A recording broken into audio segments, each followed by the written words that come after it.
రాజన్న సిరిసిల్ల జిల్లా వేములవాడ మండలం లక్ష్మీపురం గ్రామంలో రైతులకు నానో యూరియాపై అవగాహన కల్పించేలా వినూత్న కార్యక్రమాన్ని చేపట్టారు మండల వ్యవసాయ అధికారి సాయి కిరణ్.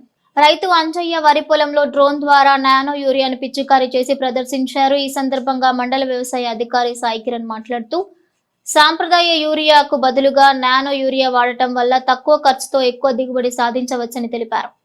500 మిల్లీలీటర్ల నానో యూరియాను 1 ఎకరం వరి పొలానికి పిచికారీ చేయవచ్చని, అవసరమైతే ఇందులో పురుగు మందులను కూడా కలుపుకోవచ్చని వివరించారు. డ్రోన్ సాంకేతికతను వాడటం వల్ల సమయం ఆదా అవడమే కాకుండా కూలీల కొరత సమస్య కూడా తప్పుతుందని పేర్కొన్నారు. రైతులందరూ ఆధునిక పద్ధతులు పాటించి నానో యూరియాను వినియోగించుకోవాలని కోరారు. ఈ కార్యక్రమంలో వ్యవసాయ విస్తరణ అధికారి రాజు, రైతులు అంజయ్య, కూరగాయల మల్లేశం తదితరులు పాల్గొన్నారు.